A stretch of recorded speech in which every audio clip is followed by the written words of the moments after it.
This is the moment that you've been waiting for. The iPhone 12 Pro. We're going to be unboxing and giving you our first-hand impressions of this device. I'm also going to do a 5-way video and camera comparison between this phone, other iPhone 12s, the iPhone 11, and the Pixel 5, along with the top 3 pros and cons of this device. Everything interesting and important about this phone, you're going to find out in this video. Feel free to check out the time code chapters below so that you can just jump to whatever you want to learn about first, if you've got ADD and absolutely no patience. All right, let's do this. First, we're going to take the plastic off. Love that part. Oh dear, I'm naked. Take your top off. La. Would you look at that? It's an iPhone. Have you ever seen something so beautiful? You can see I got the sleek Pacific blue color, but it also comes in gold, graphite, and silver. Here you've got 3 12-megapixel cameras, an ultra-wide, wide, and telephoto camera with up to 4x digital zoom. And beneath that, the Lidar Sensor, which is amazing technology. We'll talk about that later in the video. You can see here it looks identical to the 12 Pro Max, just a tad bit smaller. But honestly, the Pro Max feels a little too big. The 12 Pro feels pretty nice though. It feels real nice. I'm loving that flat edge design. A little throwback to the old iPhone. One thing I really like about the flat edge design is that you can fit so much more content within the phone when you don't have to make it curved. Computer components are square, so the more square, the more you can fit into the phone and the cooler it is. These edges are made of surgical grade stainless steel. I asked a bunch of surgeons what that meant, and all they said to me was, "Get out of the operating room." It was really rude. Alright, let's check out and see what else is inside.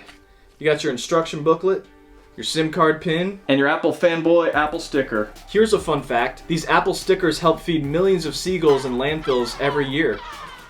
Then you've got your USB-C to Lightning data cable, but no wall charger this year. This they claim to be all about the environment and being green. If by green they mean to make more green, then yeah, they green. You now have to have a USB-C wall charger, sold separately, to power your new iPhone, which you don't have because last year they used USB-A. Here on the side you've got your sleep-wake button, and then right here you've got your speakers and microphone, then you've got your volume up-down buttons, and your ring silent switch. Now for my favorite part of unboxing videos, pulling off that front glass sticker, revealing that never been touched before display. Isn't that just so satisfying? This is a 6.1-inch HD OLED display with 1200 nits of brightness. I'm slightly disappointed that I'm not going to be able to experience 120 Hz refresh rate, but I guess it's not a huge deal. But the phones that I have tested at 120 Hz refresh rate looked absolutely smooth and amazing. Alright, now let's turn this on and get everything all set up. Ooh. Hello. English. United States. Quick start. Set up manually. Next, please insert a SIM card. Try again. Face ID, let's see how good that is.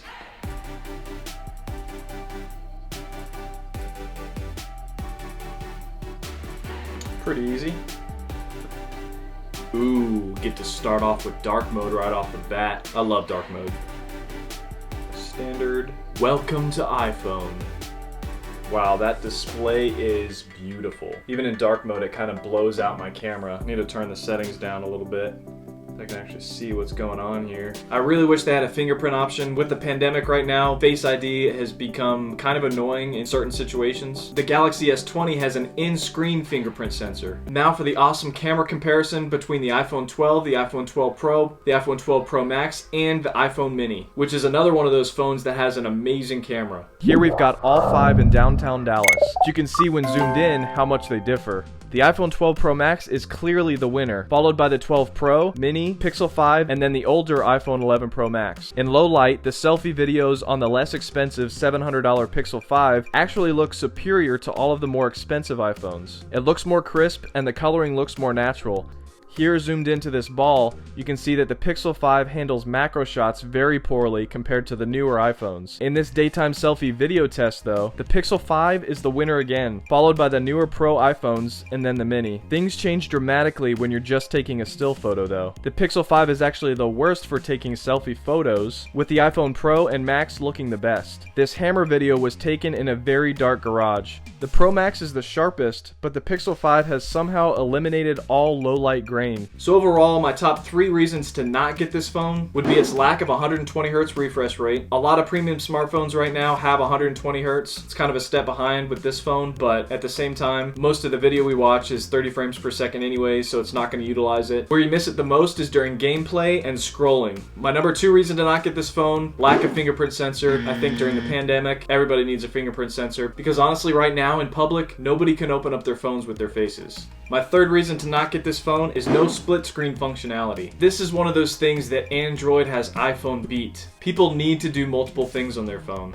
And for iPhone to not let you be able to do that is kind of disappointing at this point. My top 3 reasons you should get this phone would be the outstanding camera and video quality, the speed of this thing. It has a 50% faster CPU and GPU than any other smartphone chip. And last, the fact that it has a LiDAR sensor, which uses lasers to accurately map depth information. In this demonstration here, you can see how this translates to AR for accurate measurements, 3D scanning, and finally, AR furniture that you can try out that comes in by default at the right size. This is AR on steroids. And now, apps are going to be able to block out objects that are in front of the 3D object that you're previewing. Overall, this is a great phone. If you don't need an amazing camera, or a phone that's faster than what you've got, or don't care about AR yet, then you might pass on this one. Guys, please make sure to like and subscribe to be entered in to win my weekly Amazon gift card drawing. Thanks for watching, guys. I love you guys. God bless.